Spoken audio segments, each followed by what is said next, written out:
Impression उन्होंने ये बधाई ये दे रहे हैं कि ये एक प्रिपरेशन है जिसमें अमेरिकन इन्वॉल्वमेंट होगी। जो बाकी ममालिक है, स्पेशली जब चाइना और रशिया की बात करते हैं, वो भी इस डेवलपमेंट्स को देख रहे हैं। आयरन डोम सिस्टम है या डेविड स्लिंग है, एरो सिस्टम है, वो सक्सेसफुल नहीं रहा। अंडरग्राउंड है। जो फर्दो वाला जो साइट है, that is half A mile underground. Iran और इसराइल के दरमियान तनाज़ा शिद्दत इख्तियार करता जा रहा है। इसराइली हमलों के बाद ईरान के जवाबी वार कई ज्यादा शदीद हो चुके हैं।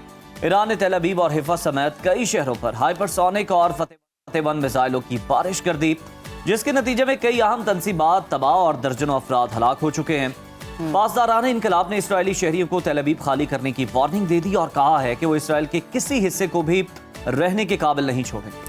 इसराइल ने भी तेहरान और मगरबी ईरान पर शदीद हमले किए हैं और इन हमलों में इसराइली वज़ीर-ए-आज़म ने धमकी दी है कि ईरान के सुप्रीम लीडर को भी निशाना बनाया जा सकता है और ईरानी क़यादत का खात्मा भी तनाज़े का वाहिद हल है।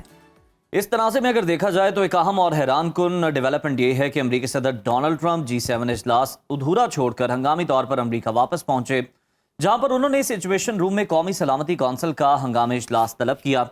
सदर ट्रंप ने ईरान से मुज़ाकरात को मुस्तरद करते हुए ये ऐलान किया है कि अब सिर्फ जोहरी प्रोग्राम के मुकम्मल खात्मे पर ही मुआहदा होगा।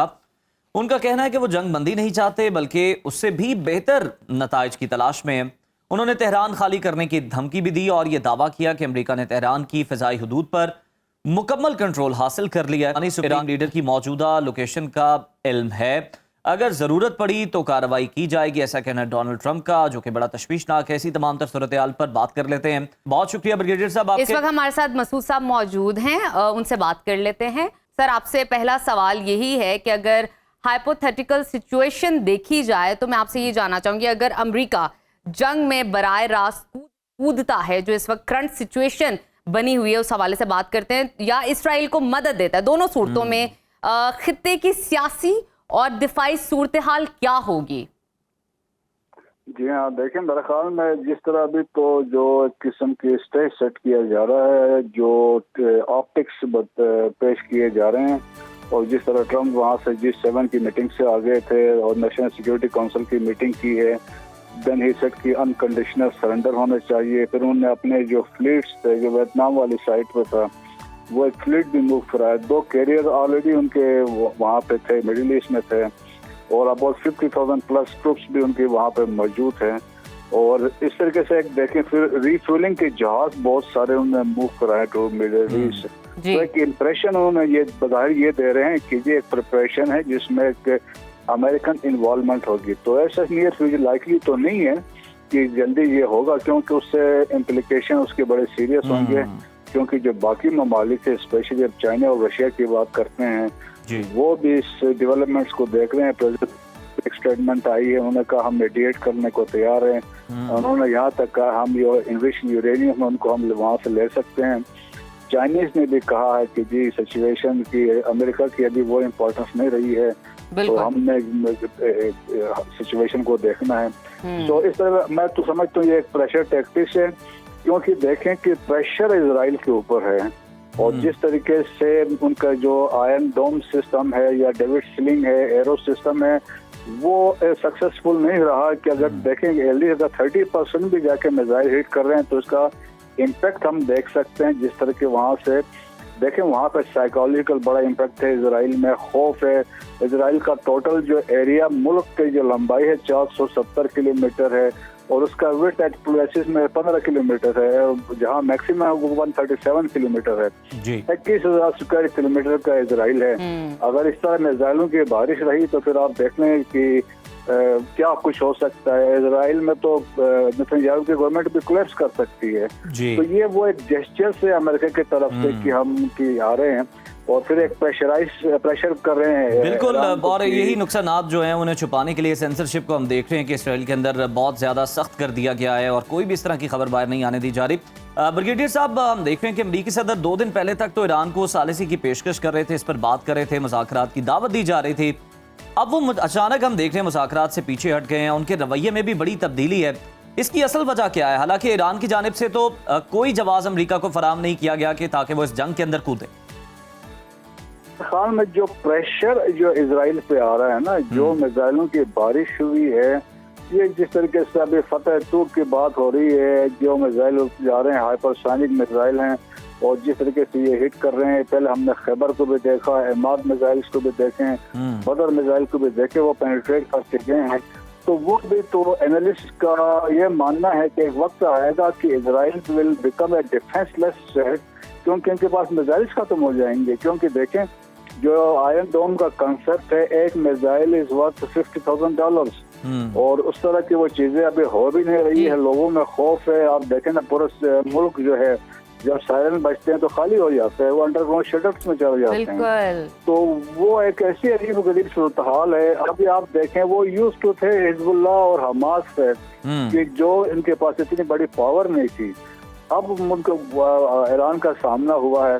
फिर ईरान के अपने भी मसाइल हैं। देखे, ईरान भी कहाँ तक, अभी तो क्वेश्चन है कि how long they can continue.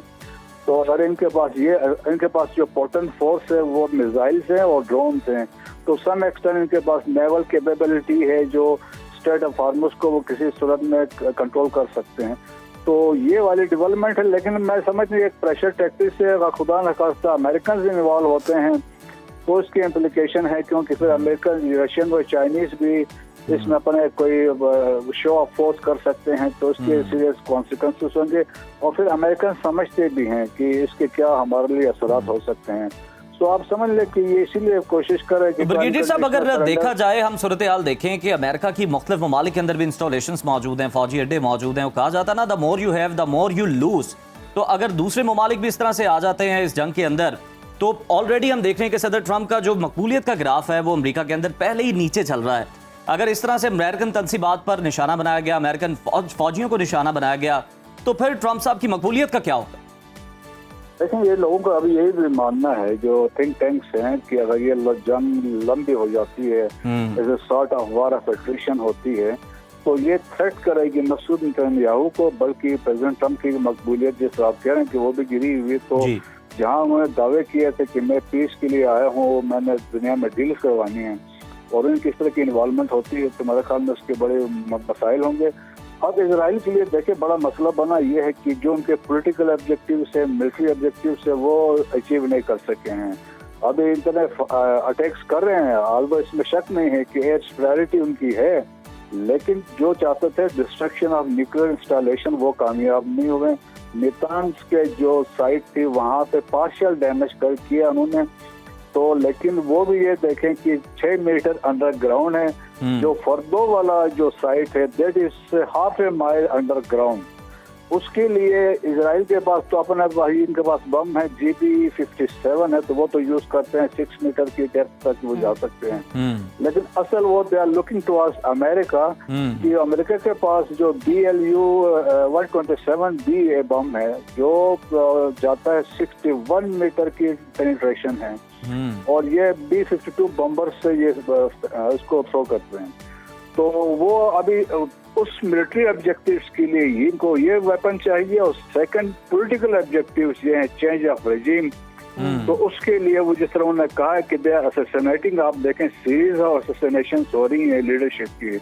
अब जाके उन्होंने फिर थ्रेट किया कि जी रहबर को भी हम टारगेट कर सकते हैं। तो साहब, ये ईरान में रजीम चेंज की जो तजावीज़ हैं अब खुलकर सामने आ रही है, और इसराइल भी ये दावा कर रहा है कि जैसे ही अंदरूनी रुकावटें ख़त्म होंगी तो ईरान के अंदर से बहुत सारे लोग हुकूमत की मुखालफत करते नजर आएंगे। इस पर क्या कहेंगे? देखें, ऐसा नहीं है, लेकिन एक बात यकीनन जब इस तरह के वाक़यात होते हैं तो कौमें मुत्तहिद होती हैं। जिस तरह आपने देखा यहाँ पाकिस्तान में भी सियासी इख्तलाफात थे, लेकिन जब इंडिया की बात आई तो पूरी कौम मुत्तहिद हो गई थी। ईरान में भी देखें, ईरान की भी बड़ी एक हिस्ट्री है, एक सिविलाइजेशन है, तो इतने आसानी इख्तलाफात यकीनन वहाँ पे ग्रुप्स हैं, मुजाहिदीन खल्क है, रज़ा शाह पहलवी की जो फैमिली बाहर बैठी हुई है, दर एक्टिवली इन्वॉल्व इस तरीके से हैं। फिर अंदर से मोसाद की बहुत सख्त पेनिट्रेशन है लोगों में, तो वो एक फैक्टर है। लेकिन वो मेजॉरिटी में नहीं, मेजॉरिटी स्टिल जो है अभी वो रहबर के पीछे खड़ी है। तो लेकिन हाथुल इम्कान देखे अल्टीमेट कोशिश, बिल्कुल हम देख रहे हैं ब्रिगेडियर साहब के वेस्ट जिनको इस्तेमाल कर रहे हैं, रज़ा शाह पहलवी के साहबजादे का भी आपने जिक्र किया, लेकिन मेजॉरिटी उनके पास नहीं है। दूसरों का जो एजेंडा है वो टो करते हुए दिखाई दे रहे हैं।